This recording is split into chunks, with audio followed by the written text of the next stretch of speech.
بسم اللہ الرحمن الرحیم۔ ہمارے چینل میں خوش آمدید۔ آج بھی جب بھابھی کمرے سے نکلی تو ان کا چہرہ بہت روشن اور چمکدار لگ رہا تھا۔ میں ہمیشہ اس بات پر حیران ہوتی تھی کہ نہ جانے بھابھی چھپ کر ایسا کیا اپنے چہرے پر لگاتی ہیں کہ وہ اتنی خوبصورت اور گوری گوری نظر آتی ہیں، لیکن مجھے اس بات کا نہیں پتہ تھا کہ اس کے پیچھے تو کچھ اور ہی کمال ہے۔ بھابھی کے پاس ہمیشہ اتنے پیسے ہوتے کہ ان سے جب پیسے مانگو تو وہ آرام سے دے دیتی، کبھی انہوں نے واپسی کا تقاضا بھی نہیں کیا تھا۔ میں حیران ہوتی تھی کیونکہ بھائی کی تنخواہ تو اتنی نہیں تھی، لیکن پھر بھابھی کے پاس اتنے پیسے کہاں سے آتے؟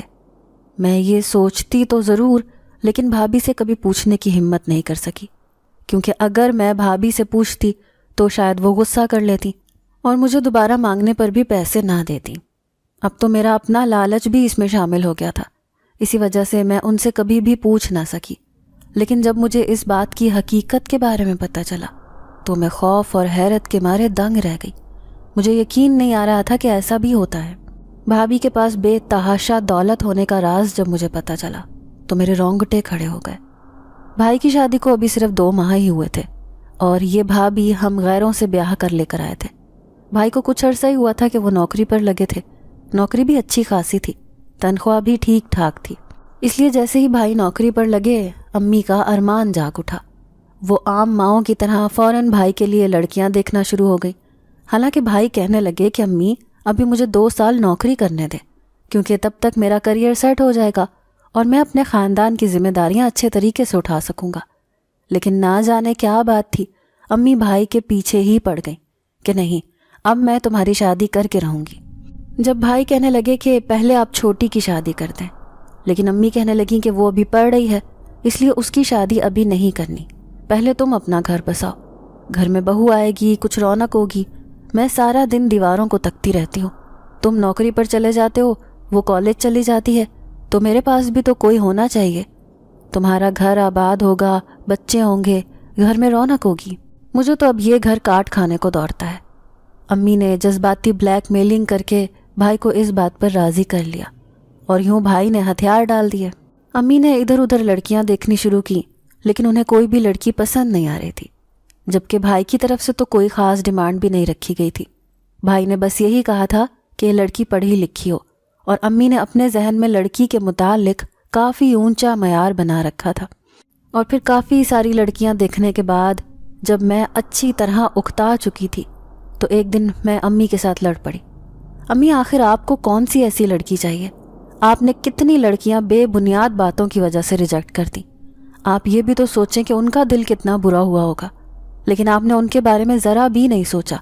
اب آپ خود خیال کریں اور صرف ان کے گھر لڑکی دیکھنے جائیں جہاں پر آپ نے پہلے سے تصویر دیکھ رکھی ہو۔ امی کو شاید میری بات سمجھ آ گئی، اسی لیے وہ ذرا چپ سی کر گئیں۔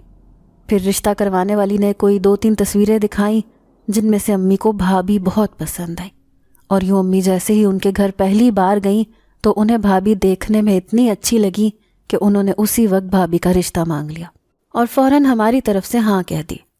ان لوگوں نے سوچنے کے لیے وقت مانگا، پھر ایک بار وہ گھر آ کر بھائی سے بھی مل گئے۔ یوں پہلی ملاقات میں ہی سب کچھ طے ہو گیا اور 2 ماہ بعد شادی کی تاریخ پکی کر دی گئی۔ بھائی بھی اپنی ہونے والی بیوی کی تصویر دیکھ کر کافی خوش تھے، انہیں بھی بھابھی کافی پسند آئی تھی، اور یوں بھابھی ہمارے آنگن میں رونق بن کر اتر آئیں۔ بھابھی بہت خوبصورت اور ایک اچھی فیملی سے تعلق رکھتی تھی۔ بھابھی کے گھر والے ہم سے اسٹیٹس میں بہت اونچے تھے، لیکن شکر ہے کہ ہمارا اسٹیٹس بھی کچھ کم نہیں تھا، لیکن بھابھی لوگ ہم سے کافی بہتر تھے۔ بھابھی جہیز میں بھی کافی کچھ لے کر آئی تھی، اس کے علاوہ ان کے پاس کافی قیمتی چیزیں تھیں۔ میں تو بھابھی کو دیکھ کر خوش ہوتی رہتی، اور یوں میں نے دنوں میں ہی ان کے ساتھ کافی دوستی کر لی۔ بھابھی عادت کی بھی بہت اچھی تھی اور ہمیشہ بڑے پیار اور محبت سے بولتی۔ میں جب بھی بھابھی کو دیکھتی تو میرے دل پر عجیب سا اثر ہوتا، مجھے وہ اتنی پیاری لگتی، میرا دل کرتا کہ میں انہیں دیکھتی رہوں۔ بھابھی ہمیشہ تیار ہو کر رہتی تھیں، ان کی جلد چمکدار لگتی تھی اور وہ ہمیشہ مسکراتی آنکھوں سے بات کرتی۔ ایک دن امی سو رہی تھیں تو مجھے کچھ پیسوں کی ضرورت پڑی، مجھے کالج کے لیے نکلنا تھا۔ میں جھجکتے ہوئے بھابھی کے کمرے میں چلی آئی۔ بھابھی سے کہا کہ بھابھی، بھائی تو صبح صبح کہیں چلے گئے ہیں، امی سو رہی ہیں، مجھے کچھ پیسوں کی ضرورت ہے، تو آپ مجھے دے دیں گی؟ امی جب اٹھیں گی تو پھر میں آپ کو ان سے لے دوں گی۔ میں نے جھجکتے ہوئے بھابھی سے کہا تو بھابھی الٹا مجھے ڈانٹنے لگی، کہنے لگی گڑیا یہ کیا بات کی تم نے؟ تمہیں اگر پیسوں کی ضرورت ہے تو میں تمہیں دے دیتی ہوں، لیکن واپس کرنے کی ضرورت نہیں ہے۔ بھابھی نے مجھے پیار سے ڈپٹتے ہوئے کہا تو میں ذرا شرمندہ سی ہو گئی۔ بھابھی نے مجھے میری ضرورت سے زیادہ ہی پیسے دے دیے، کہا کہ باقی کے پیسے اپنی شاپنگ میں خرچ کر لینا۔ میں نے حیرت سے بھابھی کو دیکھا اور کہا بھابھی یہ سارے پیسے میں رکھ لوں؟ تو وہ کہنے لگی ہاں تمہیں ہی دے رہی ہوں، کیا یہاں پر کوئی اور ہے؟ بھابھی نے شرارتاً ادھر ادھر نگاہیں گھما کر دیکھا تو میں بھی مسکرا دی اور بھابھی کا شکریہ ادا کر کے وہ پیسے اپنے پاس رکھ لیے۔ بھابھی کے اس عمل سے میرے دل میں ان کی قدر و منزلت بہت زیادہ بڑھ گئی اور میں اس بات سے بہت خوش ہوئی کہ بھابھی نے میرا اتنا خیال کیا اور میری ضرورت سے زیادہ رقم مجھے دے دی۔ اب اکثر ہی ایسا ہونے لگا۔ اس دن کے بعد سے کبھی بھابھی خود ہی مجھے کچھ پیسے تھما دیتی اور کبھی جو مجھے ضرورت پڑتی تو میں بلا جھجک ان سے مانگ لیتی۔ بھابھی کی ایک عادت اچھی تھی کہ میں ان سے جتنے بھی پیسے لیتی تو وہ بھائی کو اس بارے میں نہیں بتاتی اور نہ امی سے کوئی شکایت کرتی۔ یہی وجہ تھی کہ میں اکثر بھابھی سے بلا جھجک پیسے مانگ لیتی۔ ایک دن بڑی عجیب بات ہوئی۔ میں اپنے کمرے میں پڑھائی کر رہی تھی کہ اچانک میری سہیلی کا فون آ گیا۔ میں فون پر بات کرتے کرتے باہر چلی آئی۔ امی اس وقت اپنے کمرے میں آرام کرتی ہیں اور بھائی دفتر میں ہوتے ہیں۔ میں بات کرتے کرتے بھابھی کے کمرے کے پاس سے گزری تو دیکھا بھابھی شیشے کے آگے بیٹھی ہوئی کسی سے باتیں کر رہی ہیں، جبکہ نہ تو انہوں نے فون ہاتھ میں پکڑا ہوا تھا نہ کمرے میں کوئی موجود تھا۔ مجھے بہت حیرت ہوئی۔ میں نے تھوڑا سا آگے ہو کر دیکھا تو کمرے میں کوئی بھی موجود نہیں تھا، جبکہ بھابھی مسلسل ہنس ہنس کر کسی سے باتیں کر رہی تھی۔ میں ایک دم کمرے میں داخل ہو گئی اور حیرت سے بھابھی سے سوال کیا، بھابھی آپ کس سے باتیں کر رہی ہیں؟ میں نے کمرے میں چاروں طرف نگاہ دوڑائی اور بھابھی سے پوچھا تو وہ پہلے تو گڑبڑا سی گئیں، پھر کہنے لگی گڑیا کسی سے نہیں بات کر رہی تھی، بس خود سے ہی باتیں کر رہی تھی، آؤ بیٹھو ہم دونوں مل کر باتیں کرتے ہیں۔ بھابھی نے ایک دم مجھے جواب دیتے ہوئے کہا تو میں نے بھابھی سے کہا کہ میں ابھی اپنی دوست سے فون پر بات کر کے آتی ہوں۔ میں اپنی سہیلی سے بات کرنے لگ گئی۔ کچھ دیر کے بعد یہ بات میرے دماغ سے نکل گئی۔ میں نے دوبارہ بھابھی سے اس بارے میں نہیں پوچھا، لیکن اب اکثر ایسا ہونے لگا۔ بھابھی مجھے اکثر ہی شاپنگ کے لیے پیسے دے دیتی۔ ایک دن امی نے بھی مجھ سے اچانک ہی پوچھ لیا، گڑیا مجھے سچ سچ بتاؤ یہ تمہارے پاس اتنے پیسے کہاں سے آتے ہیں؟ تم اتنی شاپنگ کر کے آتی ہو تو یہ سب پیسے کہاں سے آتے ہیں؟ میں امی کی بات سن کر تھوڑا گڑبڑا گئی اور امی سے یہی کہا، امی وہ دراصل میں نے ایک چھوٹی سی کمیٹی ڈالی ہوئی تھی، اب وہ نکلی تھی تو میں نے سوچا اپنی ضرورت کی کچھ چیزیں خرید لوں۔ میں نے گڑبڑا کر امی سے جھوٹ بولا، لیکن امی کی آنکھوں میں مجھے شک دکھائی دے رہا تھا۔ لیکن اب میں اس کے بعد کافی محتاط ہو گئی تھی۔ میں نہیں چاہتی تھی کہ امی کو یہ پتہ چلے کہ میں بھابھی سے پیسے لیتی ہوں، کیونکہ ان پیسوں سے میری کافی ضروریات پوری ہو جاتی تھیں۔ بلکہ اب تو کالج میں سہیلیوں کے آگے میری خوب ٹور بن جاتی تھی جب میں کینٹین سے اچھی خاصی چیزیں کھانے کے لیے لے کر آتی تھی، اور جب میں انہیں یہ بتاتی کہ یہ سب پیسے مجھے میری بھابھی دیتی ہیں تو وہ بہت حیران ہوتی تھیں، کیونکہ انہیں اس بات کا یقین ہی نہیں آتا تھا کہ میری بھابھی اتنی اچھی ہیں۔ ان کی بھابیاں تو انہیں 1 روپیہ تک نہیں دیتی تھیں، اور اکثر وہ مجھ سے اس بات پر حسد کرتی کہ میری بھابھی مجھے اچھی خاصی رقم بغیر کسی وجہ کے پکڑا دیتی تھی۔ میں خود بھی اس بات پر بہت خوش ہوتی تھی، تاہم کبھی کبھی میرے دل میں خیال آتا تھا کہ بھابھی آخر اتنی رقم کیوں پکڑا دیتی ہیں، اور بھابھی کے پاس اتنے پیسے کیسے آتے ہیں؟ نہ تو وہ کوئی نوکری کرتی تھیں، نہ ہی بھائی کی تنخواہ اتنی زیادہ تھی کہ وہ بھابھی کا اتنا زیادہ جیب خرچ لگا دیں، اور مجھے کوئی وجہ سمجھ نہیں آتی تھی۔ بھابھی سے ڈائریکٹ پوچھ نہیں سکتی تھی۔ میں یہ سوچ سوچ کر اپنے آپ میں الجھتی جا رہی تھی۔ اس دن بھی کچھ ایسا ہی ہوا۔ بھائی کو کچھ رقم کی ضرورت تھی، رقم اچھی خاصی تھی، اور بھائی کافی پریشان تھے۔ انہیں لازماً آج کے آج ہی وہ رقم چاہیے تھی۔ بھابھی نے ایک دم سے اندر سے انہیں مطلوبہ رقم لا کے دے دی۔ بھائی چونک گئے، حیران ہو کر بھابھی سے پوچھا کہ اتنی رقم تمہارے پاس کہاں سے آئی؟ تو بھابھی مسکرا کر کہنے لگی، دراصل میری جتنی بھی سلامیاں اکٹھی ہوئی تھیں میں نے ان سب کو ایک جگہ پر چھپا کر رکھ دیا تھا، بوقت ضرورت کام آنے کے لیے۔ میں نے سنبھال لیا تھا، اب آپ کو جب ضرورت ہو تو میں نکال کر لے آؤں گی۔ بھابھی نے نرمی سے کہا تو بھائی نے بھی سر ہلا دیا اور بھابھی سے وہ پیسے پکڑ کر وہ فوراً باہر چلے گئے۔ نہ جانے بھائی کو ایسی کیا ضرورت پیش آ گئی تھی کہ انہیں یک مشت اتنی رقم چاہیے تھی، اور حیرانی کی بات تو یہ تھی کہ بھابھی کے پاس اتنی سلامیاں اکٹھی ہوئی تھیں، اور پھر تب سے لے کر 6 ماہ گزرنے کے باوجود بھابھی نے ابھی تک وہ خرچ نہیں کی تھی، حالانکہ وہ مجھے بھی وقتاً فوقتاً کافی رقم دیتی رہتی تھی اور خود وہ اپنے آپ پر بھی کافی رقم خرچ کرتی تھی۔ پھر ایسا کون سا قارون کا خزانہ تھا جو ابھی تک ختم ہی نہیں ہوا تھا؟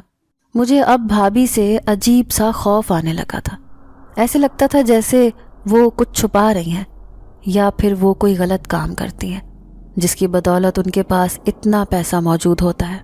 اس سوچ کا آنا تھا کہ میرا دل کانپ اٹھا۔ مجھے اب سمجھ نہیں آ رہی تھی کہ میں بھابھی سے کیسے بات کروں، میں کیسے ان سے پوچھوں کہ آخر وہ کیا کرتی ہیں، ان کے پاس اتنی رقم کہاں سے آتی ہے۔ لیکن اب ہوا یہ تھا کہ میں بھابھی کے اوپر نظر رکھنے لگی تھی، میں دھیان رکھتی تھی جب بھی بھابھی اکیلی ہوتی تو وہ کیا کرتی۔ بھابھی اکثر تیار ہو کر بیٹھی رہتی اور میں نے انہیں خود سے باتیں کرتے کئی بار دیکھا تھا، لیکن جب میں پوچھتی تو وہ انکار کر دیتی۔ ان کا یہی کہنا تھا کہ وہ خود سے باتیں نہیں کرتی بلکہ مجھے کوئی غلط فہمی ہوئی ہے، لیکن میں یہ بات اچھی طرح جانتی تھی کہ بھابھی خود سے باتیں کرتی رہتی ہیں۔ انہی دنوں میں ایک عجیب بات ہوئی جس نے مجھے حیران کر کے رکھ دیا، اور پھر بھابھی کی حقیقت میرے سامنے آ گئی۔ دراصل ہوا کچھ یوں تھا کہ آج امی کی طبیعت کچھ ٹھیک نہیں تھی۔ بھائی امی کو لے کر ڈاکٹر کی طرف چلے گئے، میں اور بھابھی گھر پر اکیلے تھے۔ میں اپنے کمرے میں پڑھائی کر رہی تھی کہ اچانک مجھے پیاس لگی۔ میں اٹھ کر کچن میں گئی تو دیکھا سامنے بھابھی کے کمرے کا دروازہ کھلا ہوا تھا۔ میں نے سوچا کہ چلو بھابھی سے کہتی ہوں کہ باہر سے کچھ آرڈر کر دیں، کیونکہ مجھے اس وقت بہت بھوک لگی ہوئی تھی۔ یہی سوچ کر میں بھابھی کے کمرے میں چلی گئی، لیکن یہ دیکھ کر میں شدید حیران ہو گئی کہ بھابھی کے آگے بہت سارے پیسے رکھے ہوئے تھے اور وہ اچھی خاصی رقم تھی، اور بھابھی ان پیسوں کو دیکھ کر خوش ہو رہی تھیں۔ میں دروازے میں ہی کھڑی رہ گئی۔ بھابھی کو جب میری موجودگی کا احساس ہوا تو انہوں نے نظریں اٹھا کر دیکھا اور پھر وہ جیسے گڑبڑا سے گئیں۔ ان کا رنگ ایک دم سفید پڑ گیا اور انہوں نے ان پیسوں کو چھپانے کی ناکام کوشش کی۔ مجھے کہنے لگی، آؤ گڑیا آؤ، کوئی کام تھا کیا؟ میں چند لمحے تو کچھ بول ہی نہیں پائی۔ پھر بھابھی سے کہا، بھابھی یہ اتنے زیادہ پیسے کہاں سے آئے؟ میں نے حیرت سے ان سے دریافت کیا تو چند لمحے وہ خاموش بیٹھی رہیں، پھر کہنے لگی، گڑیا اگر میں تمہیں کچھ بتاؤں تو تم کسی کے ساتھ وہ بات تو نہیں کرو گی؟ بھابھی نے جیسے بے بسی سے منت بھرے انداز میں کہا تو میں نے فوراً ہاں میں سر ہلا دیا اور کہا، بھابھی آپ بالکل بے فکر رہیں، میں کسی سے کوئی بات نہیں کروں گی، آپ پریشان نہ ہوں، مجھے بتائیں یہ اتنی رقم کہاں سے آئی ہے؟ میں نے دوبارہ بھابھی سے پوچھا تو پھر بھابھی نے گہرا سانس بھرتے ہوئے کہا، دراصل یہ ساری رقم مجھے ایک جن زادے نے دی ہے اور وہ مجھے بہت سارے پیسے دیتا رہتا ہے، میں انہیں خرچ کرتی رہتی ہوں۔ بھابھی نے کہا تو میں شدید خوفزدہ ہو کر حیران رہ گئی۔ جن زادہ؟ یہ سب آپ کو ایک جن زادے نے دیا ہے؟ میں نے بھابھی سے پوچھا تو انہوں نے ہاں میں سر ہلایا، کہنے لگی، ہاں یہ سب کچھ ایک جن زادے کی مہربانی ہے، اسی کی بدولت مجھے اتنی رقم ملی ہے کہ میں اپنی ہر ضرورت زیادہ بہتر انداز میں پوری کر سکتی ہوں۔ بھابھی نے بڑے پراسرار طریقے سے کہا تو میں ان سے یہ پوچھے بنا نہیں رہ سکی کہ آخر وہ جن زادہ ان پر اتنا مہربان کیوں ہے اور اس نے اتنی زیادہ دولت انہیں کیوں دی ہے۔ میرے یہ پوچھنے کی دیر تھی کہ بھابھی کہنے لگیں کہ دراصل یہ تب کی بات ہے جب میری دادی زندہ تھی، وہ ہمیشہ ذکر کرتی رہتی اور میں چونکہ دادی کے ساتھ بہت زیادہ اٹیچ تھی تو ان کے ساتھ ساتھ ہی رہتی تھی۔ دادی کے پاس بہت زیادہ دولت ہوتی تھی، وہ اکثر مجھے بھی پیسے دیتی رہتی۔ ایک دن میں نے دادی سے پوچھ لیا کہ دادی آپ کے پاس اتنے زیادہ پیسے کہاں سے آتے ہیں؟ دادا نے آپ کو دیے ہوں گے؟ تو میری بات سن کر وہ بڑے پراسرار طریقے سے مسکرا دیں، کہنے لگیں، بیٹا دراصل یہ سارے پیسے مجھے جنات کی طرف سے آتے ہیں۔ دادی کی یہ بات سن کر میں حیران رہ گئی۔ میں نے ان سے پوچھا، جنات کی طرف سے؟ لیکن کیوں؟ جنات آپ کو اتنے پیسے کیوں دیتے ہیں؟ تو دادی کہنے لگیں کہ دراصل میں جنات کے لیے عمل کرتی تھی اور تبھی میرے اوپر ایک جن زاد عاشق ہو گیا تھا۔ تب تو مجھے اس بات کا علم نہیں ہوا تھا، لیکن پھر میں جب بھی اکیلی ہوتی تو وہ میرے پاس آ کر بیٹھ جاتا اور مجھے دیکھتا رہتا۔ میں اس سے خوفزدہ رہنے لگی تھی، لیکن ایک دن ہمت کر کے میں نے اس سے کہا کہ تم کیوں آتے ہو؟ تمہارے آنے سے مجھے پریشانی ہوتی ہے، میں خوف زدہ رہتی ہوں۔ میں نے بے بسی سے اسے کہا تو وہ کہنے لگا کہ تمہیں مجھ سے ڈرنے کی کوئی ضرورت نہیں ہے، تم مجھے اچھی لگتی ہو اور میں تم سے محبت کرتا ہوں، بس تم یوں ہی میرے سامنے تیار ہو کر رہا کرو۔ اس جنزادے کی بات سن کر میں حیران رہ گئی اور میرے منہ سے کچھ الفاظ نکلے جسے سن کر اس جنزاد نے میرے اوپر جیسے پیسوں کی بارش کر دی۔ اس نے مجھے اتنی دولت سے نوازا کہ میں حیران رہ گئی۔ اتنے زیادہ پیسے میں نے زندگی میں پہلی بار اکٹھے دیکھے تھے اور انہیں دیکھ کر میری آنکھیں پھٹی کی پھٹی رہ گئی تھیں۔ اب یہ ہوا کہ میں نے ان پیسوں اور اس جنزادے کے متعلق تمہارے دادا کو بھی بتا دیا۔ وہ بھی یہ سب سن کر بہت حیران ہوئے، کہنے لگے کہ مجھے تو ڈر لگ رہا ہے اگر وہ جنزاد ناراض ہو گیا تو کہیں تمہیں کوئی نقصان نہ پہنچا دے۔ لیکن میں نے انہیں یقین دہانی کروائی کہ وہ ناراض نہیں ہوگا، بلکہ اب میں اسے ناراض ہونے ہی نہیں دوں گی۔ اس کے بعد میں نے اس دولت کو خرچ کرنا شروع کیا، پھر میں نے اپنا گھر بار بنایا، اپنے بچوں کو پڑھایا لکھایا، اور اب یہی ہونے لگا۔ مجھے وہ جنزاد اتنے پیسے دیتا کہ میری ساری مشکلات دور ہو جاتی، بلکہ میں اب ان پیسوں سے دوسروں کی بھی مدد کرتی۔ دادی نے مجھے بتایا تو میں حیران رہ گئی کہ آخر ایسا کیسے ممکن ہے۔ پھر میں نے ان سے پوچھا کہ آخر وہ کیا الفاظ تھے جنہیں سن کر وہ جنزاد پیسوں کی بارش کرتا رہا۔ میں نے تجسس سے دادی سے پوچھا تو جو کچھ انہوں نے بتایا میں نے جیسے ذہن نشین کر لیا، اور پھر وقت یوں ہی گزرتا رہا۔ اس جنزادے کی بدولت دادی کو بہت دولت حاصل ہوئی اور انہوں نے اس کے ساتھ بہت سے فلاحی کام بھی کیے۔ ایک دن اسی طرح جب میں 18 سال کی ہو چکی تھی تو مجھے بھی چھت کے اوپر کوئی شخص نظر آ رہا تھا۔ میں تب چھت پہ کپڑے پھیلانے گئی تھی کہ وہاں پر منڈیر کے پاس کوئی کھڑا تھا۔ میں سمجھی کہ شاید میرے چچا یا تایا کے بیٹوں میں سے کوئی ہوگا، لیکن جب میں نے اس کو پلٹ کر اپنی طرف مسکراتے ہوئے دیکھا تو میں ایک لمحے کے لیے کانپ اٹھی۔ میں نے خوف کے عالم میں اس سے پوچھا کہ تم کون ہو؟ تو وہ کہنے لگا میں ایک جنزاد ہوں۔ اس کی مسکراہٹ بڑی گہری تھی۔ نہ جانے کیسے میں نے گھبراہٹ کے عالم میں دادی کے وہی الفاظ دہرا دیے جنہیں سن کر اس جنزاد نے مجھے ڈھیروں دولت پکڑا دی۔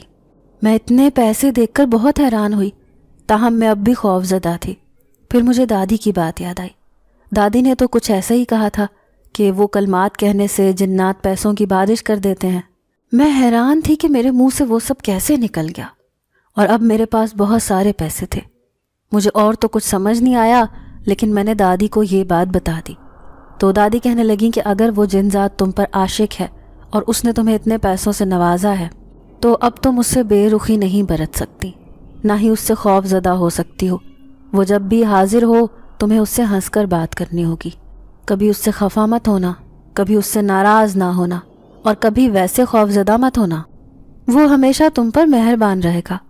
دادی نے مجھے کہا تو میں تھوڑی خوف زدہ تو ہو گئی تھی، لیکن اتنے پیسوں کا لالچ میرے اوپر حاوی ہو گیا تھا۔ اب اکثر ہی ایسا ہوتا، وہ جنزادہ جب بھی آتا تو میں سج بن کر رہتی اور وہ میرے ساتھ ہنس ہنس کر باتیں کرتا رہتا۔ وہ ہر دوسرے تیسرے دن آ جاتا تھا۔ میں پہلے پہل تو اس کھیل سے بہت خوش تھی، لیکن پھر مجھ پر خوف طاری ہونے لگا، اور پھر ایک دن یہ بات میرے امی ابو کو پتہ لگ گئی۔ انہوں نے میری دادی کے ساتھ بہت لڑائی جھگڑا کیا۔ ان کا کہنا تھا کہ دادی نے اپنے گھنونے کھیل میں مجھے بھی شامل کر لیا ہے۔ تب مجھے اندازہ ہوا کہ گھر والے دادی کو پسند نہیں کرتے تھے، انہیں دادی کے کاموں سے نفرت تھی۔ میں نے پہلے تو کبھی یہ محسوس نہیں کیا تھا، لیکن اب جب میں نے دیکھا تو گھر والے تو دادی سے ناراض ہی رہتے تھے، اپنے بچے ان کے پاس نہیں بھیجتے تھے، بلکہ خود بھی ان کے پاس آ کر نہیں بیٹھتے تھے۔ مجھے یاد آیا کہ جب میں چھوٹی تھی تو میری امی مجھے بھی منع کرتی تھیں کہ دادی کے پاس مت جایا کرو، لیکن تب مجھے اس بات کی گہرائی کا اندازہ نہیں تھا، اور اب جب مجھے پتہ چلا تو حیران رہ گئی کہ گھر والے دادی کے پیسوں پر عیش تو کرتے ہیں لیکن انہیں اچھا نہیں سمجھتے۔ جیسے میرے ماں باپ دادی پر برس رہے تھے، لیکن انہیں اصل بات نہیں پتہ تھی۔ دادی بیچاری چپ چاپ ان کی باتیں سنتی رہیں اور میں ایک کونے میں سہمی ہوئی کھڑی رہی۔ ان کی باتوں کا اور برے رویے کا دادی کے دل پر اتنا گہرا اثر ہوا کہ اسی رات دادی کا انتقال ہو گیا۔ امی ابو بعد میں اس بات پر بہت پچھتائے کہ انہوں نے دادی کے ساتھ زیادتی کی تھی، لیکن میرے دل پر یہ سب باتیں نقش ہو گئیں۔ میں دادی کی وفات پر بہت روئی تھی۔ دادی کی وفات پر ہی مجھے مختلف لوگوں کی باتوں سے پتہ چلا کہ سب لوگ یہی سمجھتے تھے کہ دادی جادو کرتی ہیں۔ دادی ایک عاملہ ہیں اور عمل کے ذریعے مختلف جنات کو قابو کرتی ہیں۔ میں حیرانی سے لوگوں کی باتیں سن رہی تھی جو دادی کے بارے میں طرح طرح کی قیاس آرائیاں کر رہے تھے، لیکن انہیں اصل بات کی حقیقت کا نہیں پتہ تھا۔ اور پھر جب میں نے لوگوں کی بڑھتی ہوئی باتیں دیکھی اور اپنے ماں باپ کا شرمندہ سا انداز دیکھا اور کسی کو بھی دادی کے حق میں بولتے ہوئے نہیں دیکھا، تو میں ایک دم چلا اٹھی۔ میں نے ان لوگوں کو چیخ چیخ کے دادی کی حقیقت کے بارے میں بتایا اور روتے ہوئے کہا کہ آپ سب لوگوں سے تو جنات اچھے ہیں، جو دوست ہوتے ہیں مہربان تو ہوتے ہیں، آپ لوگ تو پیٹھ پیچھے باتیں کرتے ہیں۔ دادی نہ تو کوئی کالا جادو کرتی تھی، نہ ہی وہ کوئی ایسے عمل کرتی تھی جن کی بدولت انہیں شرمندہ ہونا پڑے۔ وہ تو معصوم تھی، ان کے اوپر تو ایک جن زیادہ عاشق تھا جو ان کے اوپر اپنی دولت لٹا رہا تھا۔ دادی اس دنیا سے چلی گئی ہیں اور یہ قصہ بھی ختم ہو گیا ہے۔ آپ دادی کے بارے میں ایسی باتیں کرنے سے اجتناب کریں۔ میں نے لوگوں کو خبردار کیا تو وہ سب کے سب خاموش ہو گئے۔ جو کام میرے ماں باپ کو کرنا چاہیے تھا وہ میں نے کیا۔ اس کے بعد لوگوں نے ان کے بارے میں باتیں کرنی چھوڑ دیں۔ وقت اسی طرح گزرتا رہا۔ میں اب بڑی ہو گئی تھی، لیکن وہ جنزاد اب بھی مجھ پر اسی طرح عاشق تھا۔ وہ ہمیشہ جب بھی آتا تو میرے لیے بہت ساری دولت لے کر آتا، حالانکہ اب میں نے اسے منع کر دیا تھا اور کہا تھا کہ نہ تو مجھ سے ملنے کے لیے آیا کرے اور نہ میرے لیے اتنی دولت لے کر آیا کرے۔ لیکن وہ ناراض ہونے لگا، کہنے لگا کہ مجھے اس کی پرواہ نہیں ہے اور میں صرف اپنے بارے میں سوچتی ہوں۔ اس دوران مجھے دادی کی بات یاد آئی جب انہوں نے کہا تھا کہ اسے کبھی خفا مت کرنا۔ میں نے فوراً اس سے معذرت کر لی اور اپنی غلطی کی معافی مانگی۔ وہ بھی فوراً ہی مان گیا۔ اب وہ دن اور آج کا دن، وہ جنزاد میرے ساتھ ہی ہوتا ہے اور ہمیشہ میرا خیال رکھتا ہے۔ جب میری شادی ہوئی تو وہ مجھ سے ناراض تو ہوا تھا، لیکن وہ بھی جانتا تھا کہ ایک آدم زادی اور جن زادے کا ملاپ ممکن نہیں۔ اسی وجہ سے اس نے مجھے شادی کی اجازت دے دی اور مجھے بالکل تنگ نہیں کیا۔ بھابھی کی یہ سب باتیں مجھے حقیقت سے پرے کی لگ رہی تھیں، لیکن میں حیرت سے منہ کھولے یہ سب سن رہی تھی۔ پھر بھابھی کہنے لگیں کہ اب تم یہ جو بھی رقم دیکھتی ہو یہ سب اسی کی بدولت میرے پاس آتی ہے۔ مجھے اتنی ساری رقم کا کیا کرنا ہوتا ہے، اسی لیے میں تمہیں بہانے سے دے دیتی ہوں، تمہارے بھائی کو دے دیتی ہوں۔ میرے پاس تو بہت ساری دولت اکٹھی ہو گئی ہے۔ بھابھی نے تھکے تھکے انداز میں اپنی بات مکمل کی تو میں خاموش رہ گئی۔ مجھے اس بات پر یقین ہی نہیں آ رہا تھا کہ بھابھی جو کچھ بتا رہی ہیں وہ سب سچ ہے۔ میں تو حیرت کے سمندر میں غوطہ زن تھی کہ اتنی دیر میں باہر گیٹ پر بیل ہوئی تو میں چونک اٹھی۔ بھابھی یہ کہتے ہوئے کھڑی ہو گئیں کہ شاید تمہارے بھائی اور امی آ گئے ہیں۔ میں بھی جلدی سے اٹھ کھڑی ہوئی اور بھابھی کے ساتھ ہی گیٹ پر آ گئی۔ گیٹ پر واقعی امی اور بھائی ہی تھے۔ امی تو کمرے میں چلی گئی، جبکہ میں نے بھائی سے امی کی طبیعت کے بارے میں پوچھا تو انہوں نے کہا کہ ڈاکٹر کہنے لگے ہیں کہ امی کا جگر کام کرنا چھوڑ گیا ہے اور انہیں ٹرانسپلانٹ کی ضرورت ہے۔ اگر کوئی جگر کا ڈونر مل جائے تو ٹرانسپلانٹ ممکن ہے۔ میں نے ڈاکٹر سے سارے خرچے کی بات کی ہے تو ڈاکٹر نے تقریباً 70 سے 80 لاکھ کا خرچہ بتایا ہے۔ بھائی نے بہت تھکے تھکے انداز میں پریشانی سے ہمیں بتایا۔ امی تب تک کمرے میں جا چکی تھیں۔ بھائی کے منہ سے یہ لفظ سن کر ہم بہت پریشان ہوئے۔ میں نے بھائی سے کہا کہ بھائی آخر اتنی بڑی رقم کا انتظام کیسے ہوگا؟ بھائی خود بھی بہت پریشان تھے، کہنے لگے کہ میں خود بھی پریشانی کے مارے یہ سب سوچتا رہتا ہوں، مجھے سمجھ نہیں آ رہی کہ میں کیا کروں۔ اگر یہ گھر بیچ بھی دوں تو تب بھی اتنی رقم نہیں مل پائے گی، لیکن تم فکر مت کرو، کوئی نہ کوئی بندوبست ہو جائے گا۔ بھائی نے میرا سر تھپ تھپاتے ہوئے بات مکمل کی۔ میں نے تو امی کی بیماری کا سن کر رونا شروع کر دیا تھا۔ مجھے روتا دیکھ کر بھائی کہنے لگے، گڑیا بیٹا رو مت، کیونکہ میں نے امی کو اس بارے میں کچھ نہیں بتایا۔ انہیں صرف یہی پتا ہے کہ ڈاکٹر نے انہیں خون کی کمی بتائی ہے، اس لیے تم دونوں اپنے آپ کو امی کے سامنے کمزور ظاہر مت کرنا۔ بھائی نے مجھے اور بھابھی کو تاکید کی تو ہم دونوں نے ہاں میں سر ہلا دیا، لیکن میں بے حد پریشان تھی۔ مجھے یقین نہیں آ رہا تھا کہ امی اتنے بڑے مسئلے کا شکار ہو سکتی ہیں۔ ایک دم ہماری دنیا تاریک ہو چکی تھی اور اس اندھیرے میں ہمیں کچھ سجھائی نہیں دے رہا تھا۔ گھر میں ایک دم بہت زیادہ پریشانی ہو چکی تھی۔ میں امی سے چھپ چھپ کر روتی رہتی۔ بھابھی بھی اس سلسلے میں بہت پریشان تھی اور بھائی کی پریشانی کا تو عالم ہی کچھ اور تھا۔ وہ بیچارے مختلف ہسپتالوں میں مختلف جگہوں پر امی کی رپورٹیں بھیج کر چیک کر رہے تھے کہ شاید ٹرانسپلانٹ کے علاوہ کوئی اور علاج ممکن ہو، لیکن سب کی رائے ایک ہی تھی اور سب نے یہی کہا تھا کہ اس کا واحد حل ٹرانسپلانٹ ہی ہے۔ لیکن ٹرانسپلانٹ کروانے کے بعد بھی 50-50 چانسز تھے۔ ہم دونوں بہن بھائی ایک دوسرے کے گلے لگ کر روتے رہتے۔ امی کو چونکہ اس صورتحال کا نہیں پتہ تھا، اس لیے ہم ان سے چھپ کر اپنا دل ہلکا کر لیتے۔ امی اب کافی کمزور ہو گئی تھیں، رنگ بھی پیلا زرد پڑ گیا تھا۔ میں اب زیادہ وقت ان کے ساتھ ساتھ رہتی تھی۔ پڑھائی کی طرف میرا آج کل بالکل دھیان نہیں تھا، جبکہ امی مجھے اس بات پر بہت ڈانٹتی تھیں۔ ان کا کہنا تھا کہ تمہیں اپنی پڑھائی کی طرف دھیان دینا چاہیے، تمہارا آخری سال ہے، اگر اب محنت نہیں کرو گی تو ڈگری پر اثر پڑے گا۔ لیکن میں انہیں کیا بتاتی کہ میرا دماغ پڑھائی کی طرف فوکس ہی نہیں کر رہا تھا۔ میں ان کی طرف سے اتنا پریشان رہتی تھی کہ مجھ سے کچھ پڑھا ہی نہیں جاتا تھا۔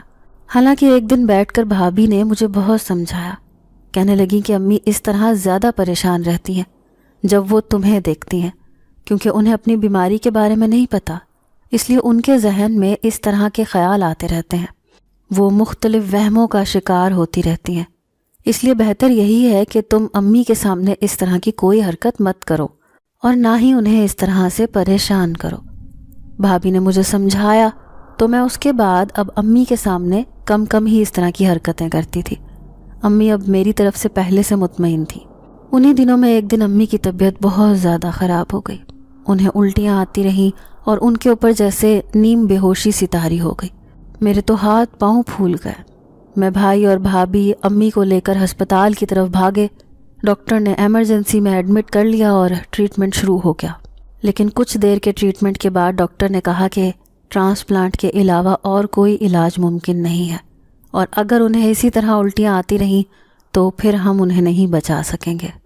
میں نے تو وہیں ہسپتال کے کوریڈور میں رونا شروع کر دیا۔ بھائی بیچارے دیوار کے ساتھ لگ کر کھڑے ہو گئے اور خود پر ضبط کی کوشش کرنے لگے، لیکن کچھ سمجھ میں نہیں آ رہی تھی کہ کس طرح یہ سب کچھ ٹھیک ہوگا۔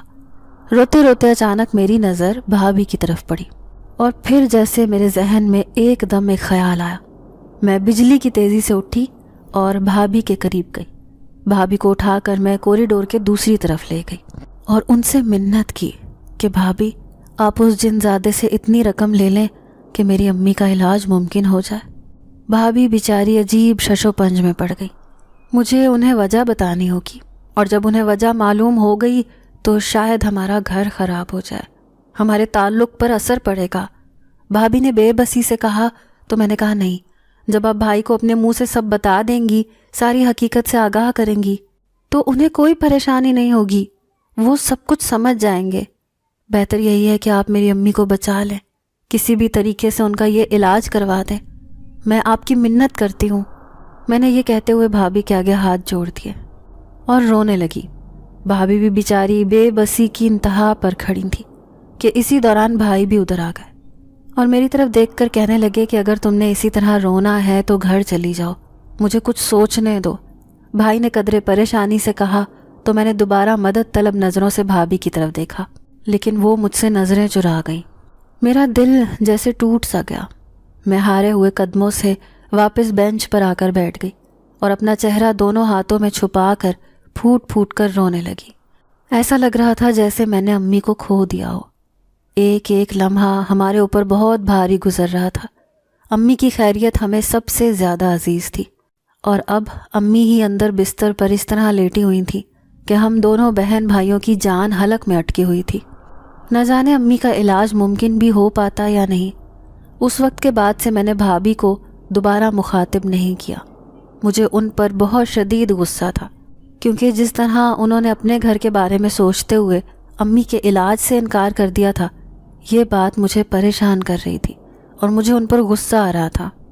میں اسی طرح ہسپتال کے کوریڈور میں اسی بینچ پر بیٹھی ہوئی تھی جب میرے سامنے بھابھی دوسرے بینچ پر موجود تھی۔ بھائی بیچارے بھی ہارے ہوئے انداز میں بھابھی کے پاس آ کر بیٹھ گئے۔ بھابھی نے ان سے پوچھا کہ کیا رقم کا بندوبست ہو چکا ہے، تو بھائی نے آہستہ سے نفی میں سر ہلا دیا۔ بھائی اب وہ گھر بیچنے کا سوچ رہے تھے، لیکن اس گھر کی قیمت اتنی نہیں تھی کہ امی کا علاج آسانی سے ہو جاتا۔ اچانک نہ جانے مجھے کیا ہوا، میں نے ایک دم بھائی کو مخاطب کر کے کہا، بھائی کیا آپ جانتے ہیں کہ بھابھی کے پاس اتنے پیسے ہیں کہ وہ آرام سے امی کا علاج کروا سکیں، لیکن انہیں امی سے زیادہ اپنے گھر بار کی فکر ہے۔ انہیں اس بات کی زیادہ پرواہ ہے کہ ان کا گھر سلامت رہے، امی کو چاہے کچھ بھی ہو جائے، انہیں اس بات سے کوئی فرق نہیں پڑتا۔ میں نے عجیب نفرت بھرے انداز میں کہا تو بھائی نے مجھے ناگواری سے دیکھا، کہنے لگے، یہ تم کیا کہہ رہی ہو؟ کیا تمہیں ذرا بھی ہوش ہے کہ تم کس طرح کی باتیں کر رہی ہو؟ تمہاری بھابھی کے پاس اتنی رقم کہاں سے آ سکتی ہے؟ وہ بھی ہماری طرح کی فیملی ہے، پھر تم کیسے اس طرح کی بے بنیاد الزامات لگا سکتی ہو؟ بھائی نے مجھے قدرے غصے سے مخاطب کرتے ہوئے کہا، جبکہ میں تو اب ایسی کیفیت میں تھی کہ یا تو آر ہوگا یا پار۔ میں نے بھابھی کی آنکھوں میں دیکھتے ہوئے کہا کہ ایک بار آپ بھابھی سے تو پوچھ لیں کہ ان کے پاس اتنی رقم ہے یا نہیں، پھر آپ کو سچ جھوٹ کا خود ہی پتہ چل جائے گا۔ میں نے بال بھابھی کے کوٹ میں پھینک دی۔ بھابھی تو نظریں جھکا کر بیٹھی ہوئی تھی، انہوں نے تو سر بھی نہیں اٹھایا۔ بھائی بے یقینی سے کبھی میری طرف کبھی بھابھی کی طرف دیکھنے لگا، پھر بھابھی سے کہا کہ کیا گڑیا سچ کہہ رہی ہے؟ بھائی نے بے یقینی سے سوال کیا، لیکن بھابھی نے نگاہیں اٹھا کر عجیب بے بسی سے بھائی کی آنکھوں میں دیکھا تو بھائی کو جیسے جواب مل گیا۔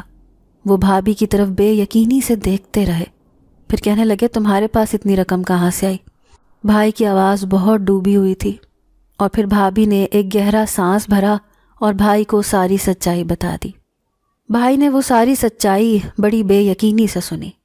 بار بار وہ کبھی بھابھی کو دیکھتے، کبھی میری طرف دیکھتے، جیسے ان باتوں پر یقین کرنے کی کوشش کر رہے تھے۔ بھابھی نے جب بھائی کو سب کچھ بتا دیا تو بھائی بڑے دکھی لہجے میں بھابھی سے کہنے لگے، تم نے مجھے پہلے اس سچ کے بارے میں کیوں نہیں بتایا؟ تو بھابھی شرمسار سی ہو کر ان سے کہنے لگی کہ مجھے نہیں معلوم تھا کہ آپ میری بات کا یقین کریں گے یا نہیں، لیکن سچ یہی ہے جو میں نے آپ کو بتایا ہے۔ بھائی چپ چاپ سر جھکا کر بیٹھے رہے۔ اسی دوران میں نے اٹھ کر بھابھی کے آگے ہاتھ جوڑ دیے، ان سے معافی مانگی اور کہا کہ بھابھی مجھے معاف کر دیں، امی کی وجہ سے میں مجبور ہو گئی تھی، ورنہ کبھی آپ کا یہ راز کسی کے سامنے بھی نہ کھولتی۔ بھابھی نے میرے دونوں ہاتھوں کو تھام لیا، کہنے لگی، میں جانتی ہوں تم نے بہت مجبوری کے عالم میں یہ سب کیا ہے، اس لیے میں نے تمہیں معاف کیا۔ بھابھی کا انداز بہت بجھا ہوا تھا، تاہم مجھے اپنے دل میں شدید پشیمانی محسوس ہوئی۔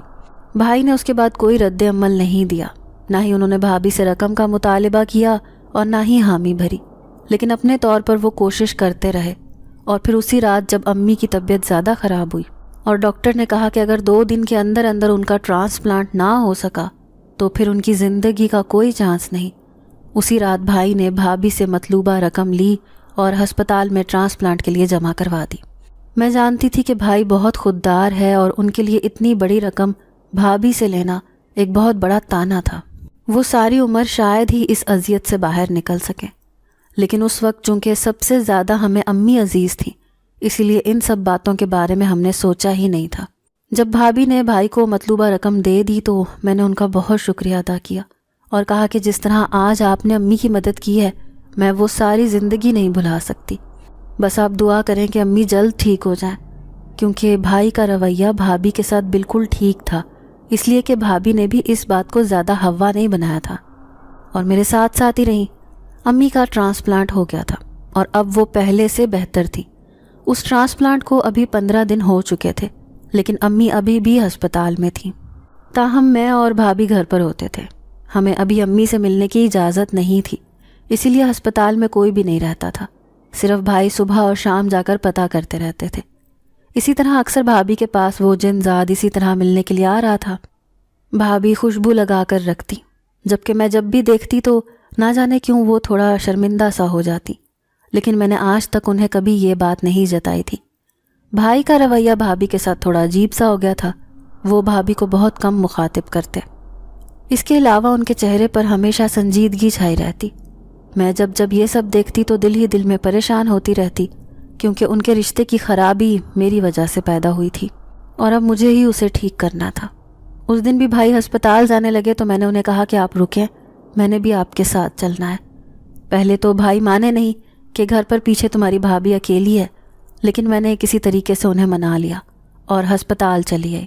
تاہم میں نے راستے میں بھائی سے بات کی اور بڑے شرمندہ سے انداز میں انہیں کہا کہ یہ جو کچھ بھی ہوا ہے میری وجہ سے ہوا ہے. نہ میں آپ کو یہ سب بتاتی، نہ ہی آپ بھابھی کے ساتھ رویہ خراب کرتے، جبکہ اس میں بھابھی کی کوئی غلطی بھی نہیں ہے. میں نے بھائی کا دل بھابھی کی طرف سے صاف کرنے کی کوشش کی تو بھائی کہنے لگے مجھے اس بات کا افسوس نہیں ہے کہ تمہاری بھابھی کے ساتھ یہ سب مسئلہ چل رہا ہے. مجھے تو دکھ اس بات کا ہے کہ تمہاری بھابھی نے یہ سب مجھے کیوں نہیں بتایا. اگر وہ خود سے مجھے بتاتی تو مجھے زیادہ اچھا لگتا، لیکن اس نے مجھے بتانے کی زحمت گوارا نہیں کی. بھائی نے قدر سنجیدگی سے کہا.